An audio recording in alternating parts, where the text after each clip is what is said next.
Welcome back to Inside Rebel Football. Again, I'm Rick Gio, and this is our final segment of the show. We get to preview the upcoming matchup this Friday night. The Rebels travel down to Lake Charles to play the Sam Houston Broncos, joined now by head coach Jerry Arledge. And, Coach, Rebels go on the road week one.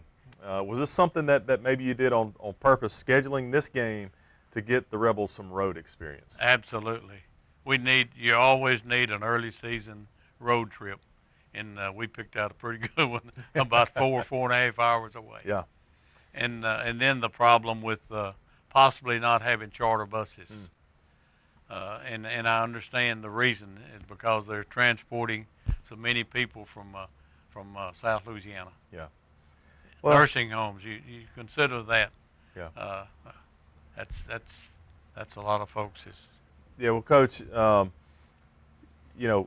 Sam Houston did not have a season last year. Didn't play a Hurricane Laura came through Lake Charles, devastated that community. Yes, it did. And they had called it a sub-varsity season where a lot of their JV guys played, preparing them for this year. Played some other teams in their district, some JV style games that weren't officially on record with the LHSAA. So this will be their first action of real game-like action. Right. Since 2019. Have you had a chance to see anything on film about this group? They scrimmaged. They scrimmaged Iowa, and then they had a jamboree last week, and they went to Sulphur into that jamboree. Okay. And jamboreed with Westlake, which is probably within 10 miles. Yeah. Pretty good old rival. Yeah. And it was quite a ball game. Yeah. Tell us about these guys. What's to be expected Friday night? What style of offense do they run? They love to spread it. Okay. And throw it. About 70% pass and about 30% run. Okay. So the ball's going to be in the air a lot, but they're very efficient at what they do.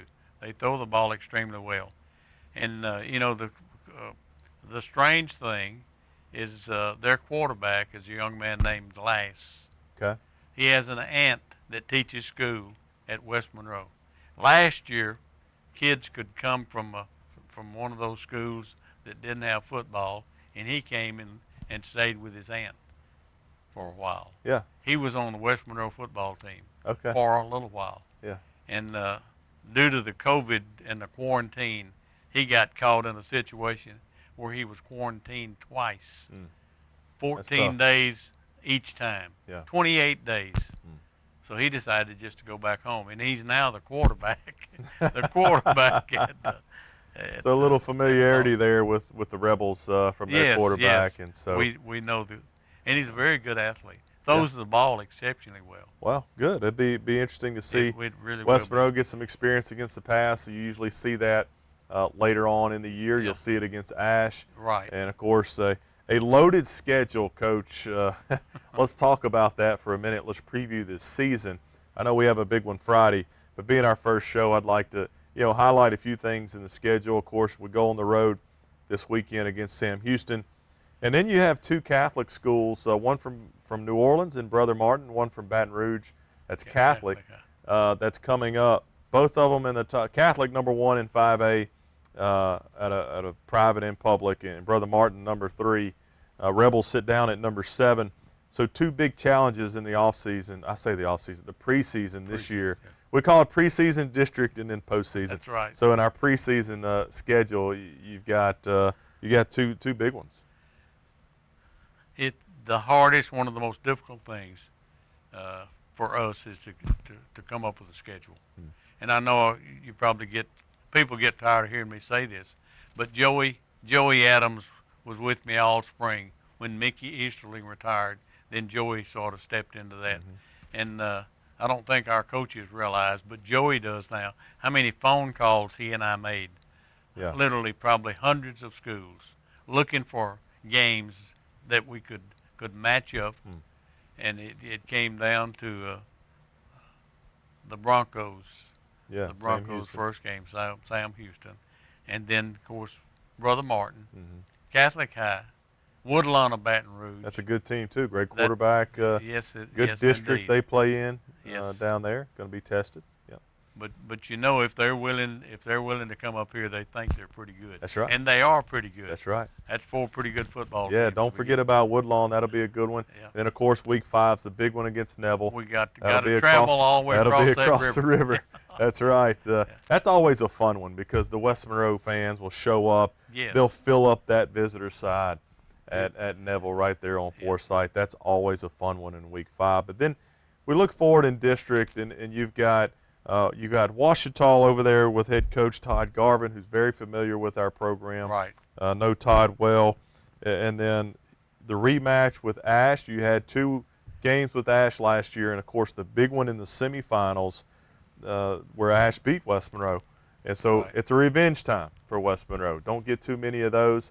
And so we'll have that one on the schedule, and of course Ruston at the end of the year. But tell me a little bit about the district. Still no let up when district gets here. Well, as you say, week 6, Ash does come back to us, which regular season that's good. Yeah. And then the next one is West Ouachita.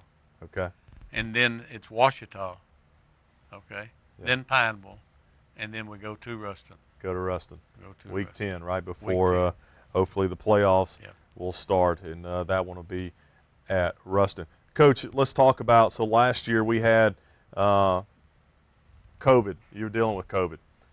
This year, what's that been like for you guys, in the locker room, in the classroom? Have you really had to kind of preach to your team that we take this serious and it could impact our team? Because now, if you can't play, it's a forfeit. There's no reschedule. That's right. You can't go out and reschedule.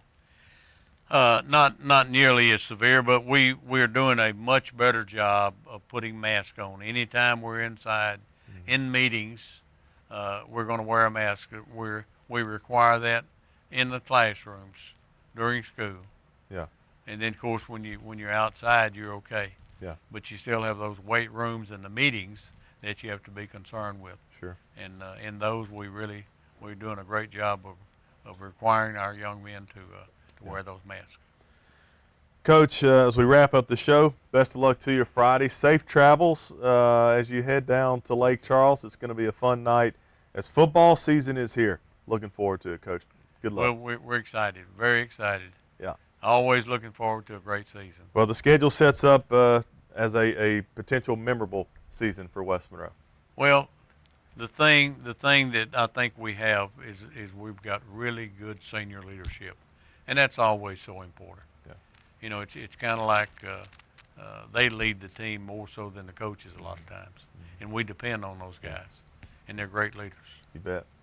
Well, Coach, looking forward to seeing that. We appreciate you watching tonight Inside Rebel Football. We'll be back each week. We'll preview the upcoming game, talk about the game before.